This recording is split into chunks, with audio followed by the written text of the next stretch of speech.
What is up with you niggas, man? We back and give another reaction. And today we got some MrBallen, the Caribbean disaster, distressing content. Hey yo, drop some content like this in the comment section. You know, I'm doing music reactions, but I'm versatile, trying to do more shit. So if y'all got content like this, any Charleston White content, you know, stuff like that, AMP, all that shit, just drop it down in the comment section. Trying to broaden my reactions and shit, but don't just drop music in the comment section, drop some more shit. But without further ado, like, comment, and subscribe. Let's jump right into it, nigga. Gang, gang. This story is going to be physically uncomfortable to listen to. And at the end of the story, I'm going to show you a video that is highly distressing. So viewer discretion is advised. Oh shit. But before we get into today's story, it's so serious. If you're a fan of the strange, dark, and mysterious delivered in story format, then you've come to the right place because that's all we do, and we upload once a week. So if that's of interest to you, please encourage the like button to join the official MrBallen Discord server, but secretly manipulate their account so that no matter how engaged they are on the server, they can't level up. Also, please subscribe to our channel and turn on all notifications so you don't miss any of our weekly uploads. Okay, let's get into today's story. Copyright, you know what I'm saying? Copyright, all that shit, nigga. Copyright, nigga. How y'all boys doing, man? Birth, #6. Let's get right into it. At 4 a.m. on February 25th, 2022, a 36-year-old father of three named Christopher Boudram woke up inside of his modest home in Pointe-à-Pierre, which is a city on the Caribbean island of Trinidad and Tobago. After quietly getting out of his bed so as not to wake up his wife, who was still asleep, Christopher walked into the other room and did his typical morning exercise routine, and then afterward, he made himself some breakfast in the kitchen, and by 5:30 a.m., he was out his front door into his car, making the commute to work. Christopher was a professional scuba diver, and he had been for over 10 years. Commercial diving is a very broad field to work in, but generally it meant that Christopher was paid to do various tasks underwater, things like inspections or welding or just moving equipment around. For the last 8 months, Christopher had been fortunate enough to be working for a company that was located just 2 minutes drive from his house. It was an oil and gas company called Perea Fuel. Oh, no. And Christopher's duties at Perea Fuel centered primarily on the upkeep and maintenance of several of these underwater pipelines that Perea Fuel used to get the oil off of their ships and onto land. Listen. This is a MrBallen video, so anytime he's talking about a big ass oil rig or a water or some type of oil plant, it's never gonna go good. Something is gonna blow up. Probably something to do with water.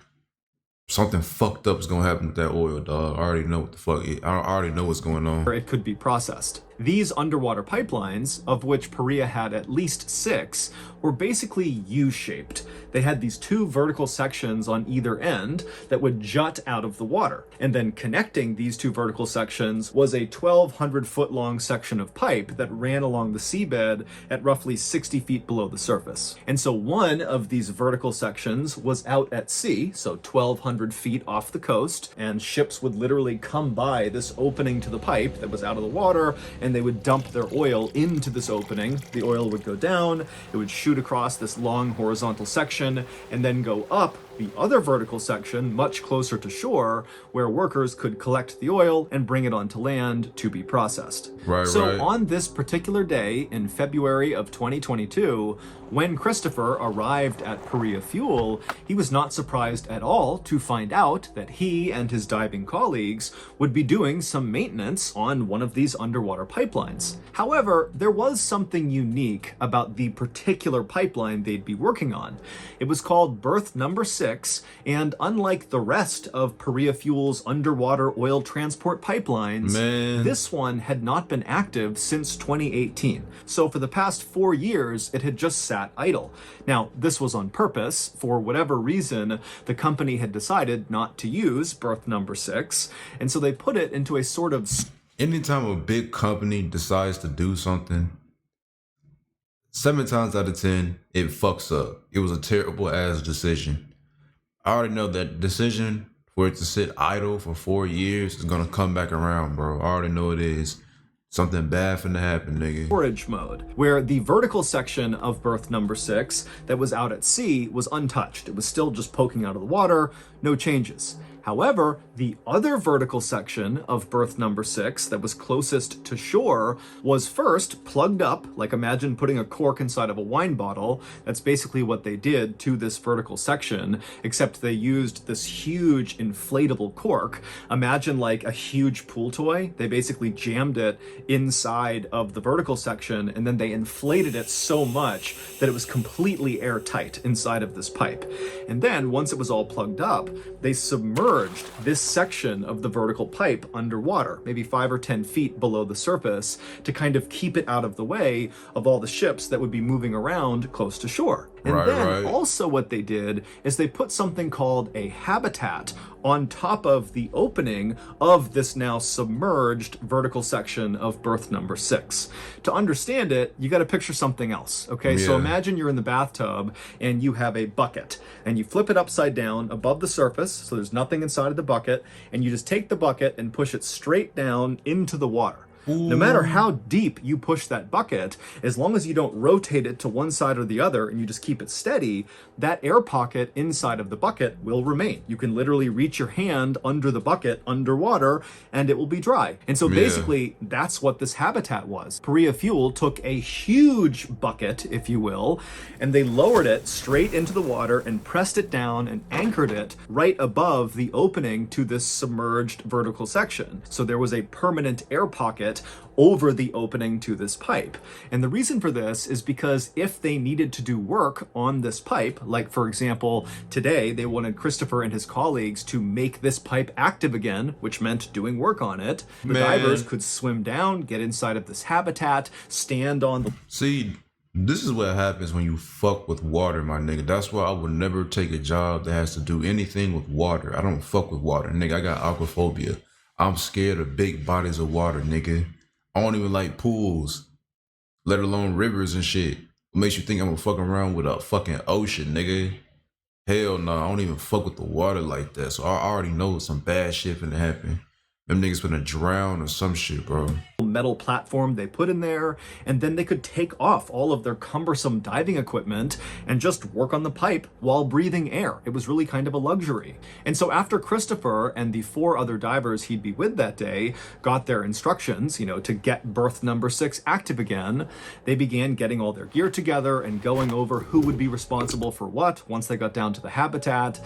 And then once they were all ready, they made their way out to the boat. The 4 other divers that Christopher would be working with that day were men he had worked with many times before and men he would consider his friends.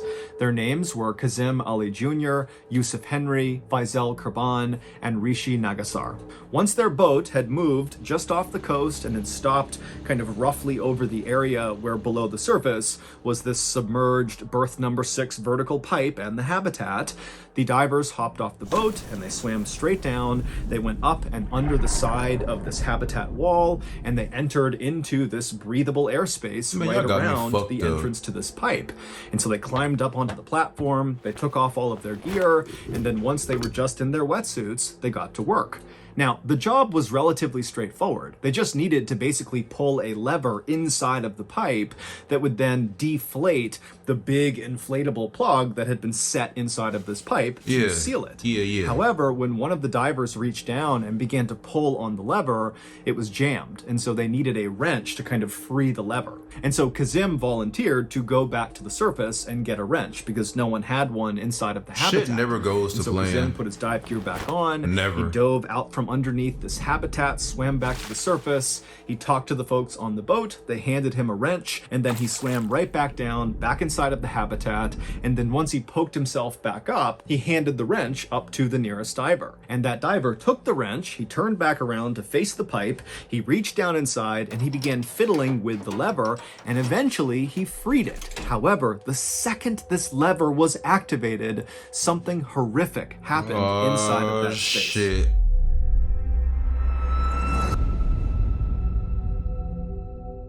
We don't know exactly. Some bullshit always happening, bro. The fucking wrench, the shit popped off and shit, and then some other bullshit's gonna happen, bro. Don't shit ever go to plan, especially with water, my nigga. I can tell, bro. This story finna stress me out. how this happened or what exactly could have been done to prevent it.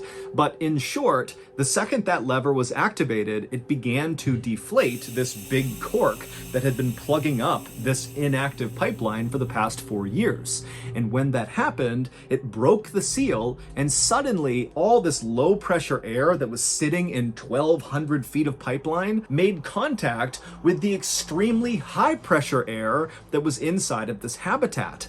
And air likes to go from high pressure to low pressure. Yeah. And so the second that seal was broken, the high pressure air in the habitat expanded down into the pipe. But this happened so quickly. It was almost instantaneous. It was almost like the pipe opening became the world's strongest vacuum, and it sucked everything inside of the habitat, all the air, all the equipment, all 5 men into the pipe, and it also began sucking in seawater. Basically everything was going in this pipe. And so these 5 men, they don't have their scuba gear on, went from just standing outside the pipe to feet first flying into this pipe with all of their heavy equipment all around them, and there's seawater all over them. They're holding... Nigga, I would just die right there. I swear to God, I just have a heart attack and die right there. I'm not finna get sucked into no fucking water, nigga. You got me fucked up, nigga. Hell no, bro. I'll just have a heart attack right there, bro. I ain't going out like that, nigga. Hell no. Fuck all that. And so they get sucked down the vertical section, they turn the corner, and they get rocketed out to sea. They are on the 1,200 foot long section, the horizontal section, just blazing a trail. Now think about this. All 5 of these guys have no idea what's happened. They're on a breath hold. They are shooting down a pipe. They can't see anything. The space inside of this pipe is so narrow. It's 2.5 feet across. And so they're getting compressed. Their shoulders can barely fit inside of this pipe. And so you gotta figure that all of them are expecting to die. But eventually the pressure in this pipe did equalize, at which point this vacuum phenomenon stopped up at the habitat, and actually the habitat kind of refilled with air. And when that happened, all the seawater that was getting pulled into this pipe also stopped. So no more air, no more seawater is going into this pipe. It's kind of like whatever went into the pipe, that's what's down there. And when this equalization happened, these men, who by this point are on a several minute long breath hold, they eventually begin to slow down and come to a stop. And by some miracle, they came to stop in a section of this horizontal pipe that was not totally flat to the seabed. Thank God. It was slightly elevated, which meant there was a small air pocket where they stopped. And so they... Let me tell y'all something, man. God is good. God is good, man. When it's really not your time to go, it's really not your time to go, my nigga, because I'd have been in plenty of situations where I thought I was done for, nigga. Bunch of people been in situations where they thought they was fucking dead, but just by some fucking miracle, they made it out alive, bro. I'm telling y'all, when it's not your time to go, it's not your time to go. Shit, for real. Come to a stop and they just start gasping for air, and then they begin yelling out to each other, and they realize all 5 of them are alive, and they're all kind of roughly grouped together in this air pocket.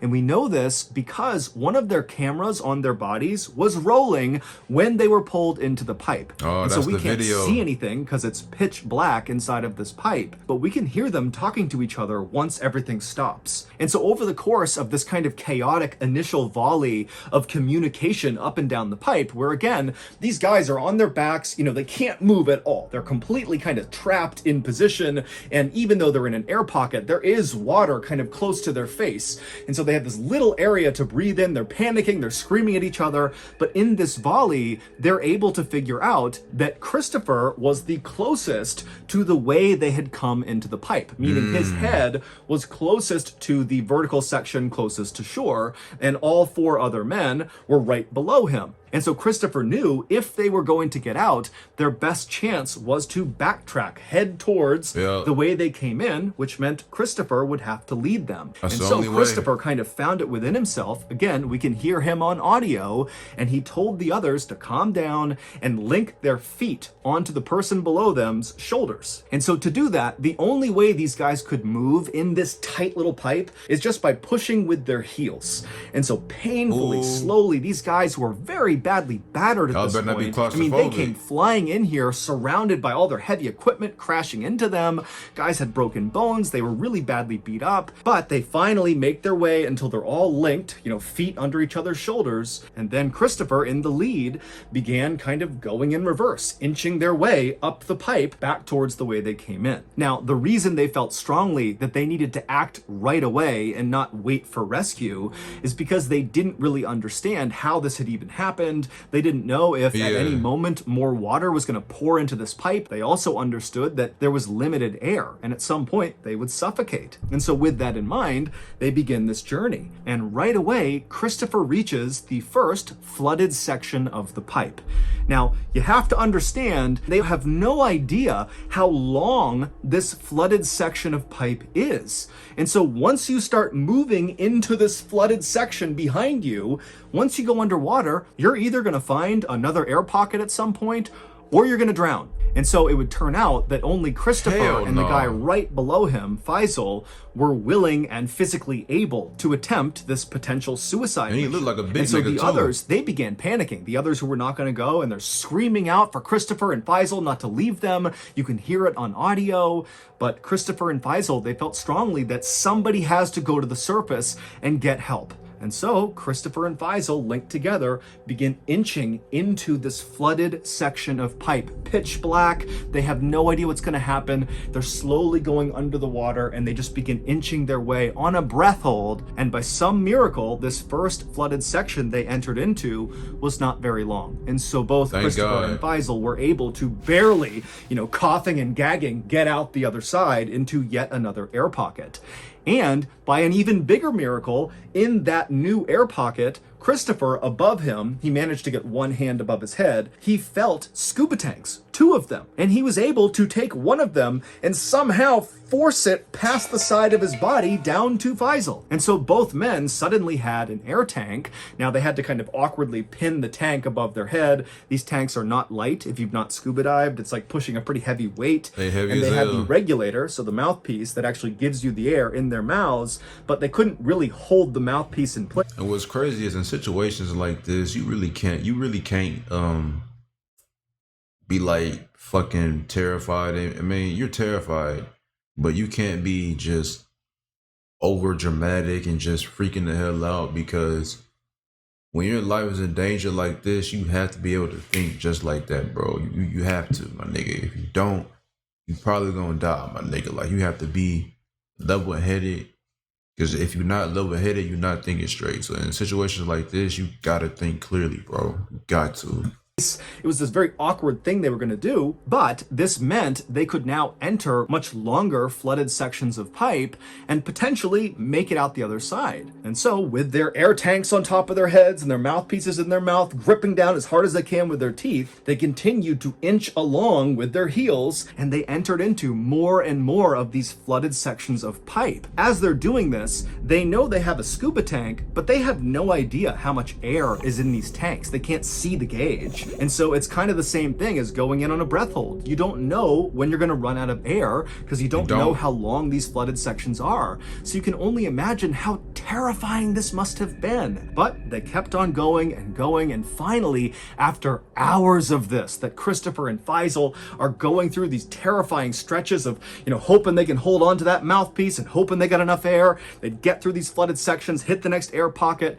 After hours of doing that, they reach this air pocket where Faisal starts to kind of lose it. And he starts yelling to Christopher in the total dark to stop, but he didn't have a reason, and Christopher could kind of sense that, Faisal's starting to lose it, and we're running out of time here. And Christopher, he can hear the other divers that they had left behind in the beginning screaming out all the way back down the pipe. And so Christopher, he stayed composed, and he tried to get Faisal to calm down and come with him, but when it was clear he wasn't going to, he told Faisal that, hey, I'm going to keep going alone then. I'm going to get us help, and I'll be back for you. And so Faisal, he was still panicking, and he yelled at Christopher not to go any further. But Christopher knew he had to go. And so with the sound of his friends screaming out for him to stop, Christopher again cinched down with his teeth on the mouthpiece, continued to push this air tank above his head, and he inched his way closer and closer to the entrance of this pipe. And after reaching a very long underwater section where he knows he's running out of air, his tank hit the kink in the pipe where it went vertical again, which meant right above him was the exit. The habitat is right up there. And so Christopher was able to kind of turn and swim up this vertical section until he popped up. And it was again another air pocket, except the water level in this vertical section was not close enough to the exit of the pipe to actually pull himself out. It was like Christopher was stuck at the bottom of a well. Like there's nothing he can do. But luckily there was a chain that was dangling down in arm's reach. And so Christopher grabbed the chain and just had to wait, having no idea if anybody was coming to get them. But eventually 2 rescue divers did get into the habitat, and they reached down and they pulled Christopher out of the pipe and they saved him. And when they brought him up to the surface, Christopher saw that Perea Fuel had their emergency response team on site. The Trinidad and Tobago Coast Guard was there, and it's clear they're getting ready to do some sort of rescue operation. And so Christopher, who's totally traumatized, he's badly hurt, he still ran up to authorities and told them, all 4 of my colleagues are still alive. I heard them banging in the pipes. I know they're in air pockets. You gotta go back down. You gotta save them. But ultimately, something tells me 4 of those niggas are gonna die, bro. I just have a feeling 4 of them are gonna die. Damn, bro. Like, cause I just feel like it's gonna end terribly for these 4 people, bro.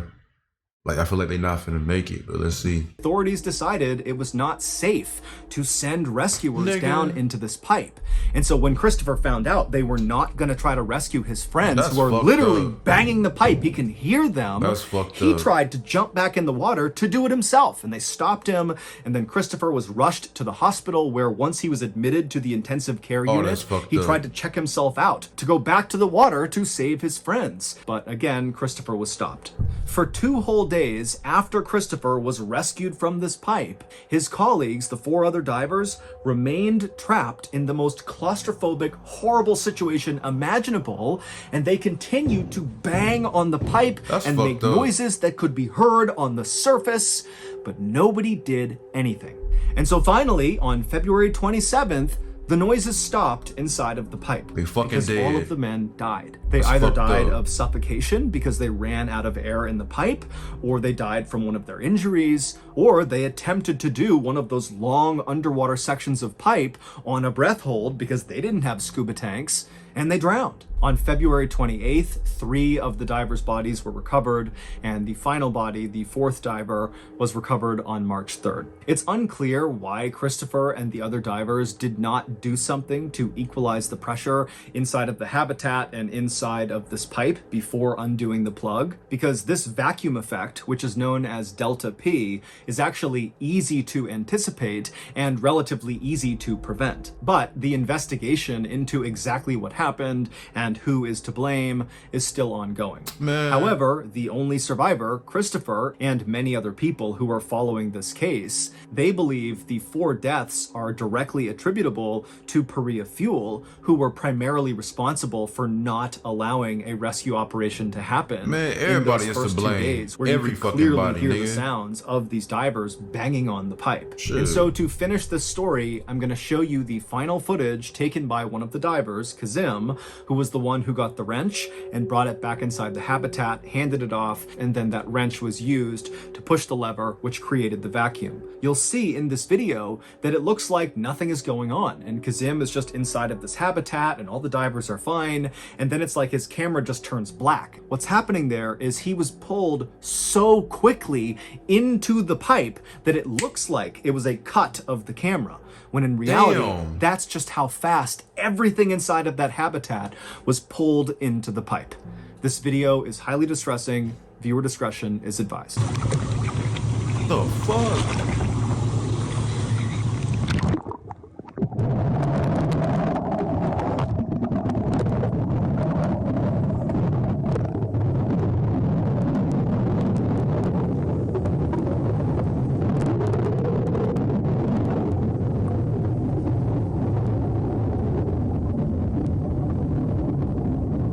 But this was scary ass shit. This is why I don't fuck with the water at all.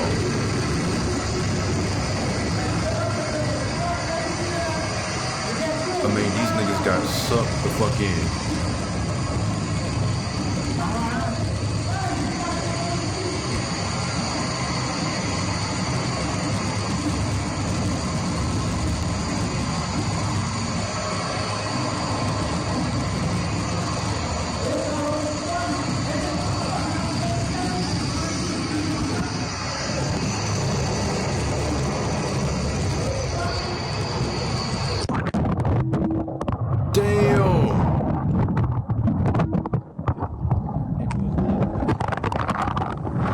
Yo! See, this is why I don't fuck with the water, bro. Y'all see how fast that nigga just got sucked in, bro? And now we seeing all black. Do y'all see how fast that nigga got sucked in, bro?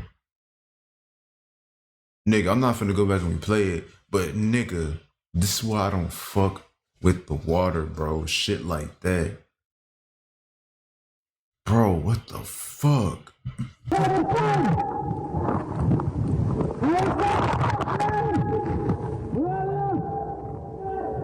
Hell no, bro. And then they just left them niggas in there after they saved the first one. If you got something out of today's video and you haven't done this already, please encourage. Man, they shouldn't have left them niggas in there. They should have done something, bro. I mean, they was banging and y'all heard that shit. Y'all ain't do nothing about it, bro. Man, that's fucked up. That's a terrible way to go out. It really is. Luckily, that one nigga got out, but them other 4 niggas, bro, I just can't believe they got left in there. And people was hearing their screams and shit. That's fucked up, bro. That's literally one of the worst ways to die, bro. Literally. That's fucked up, bro. But that's gonna be the end of this video. Like, comment, subscribe, man. Drop some more videos like this in the comment section. Some more horror videos, some more true crime. Not just music, because I do more than just react to music, but drop some more videos in the comment section, man. I'll see y'all niggas in the next one. Peace.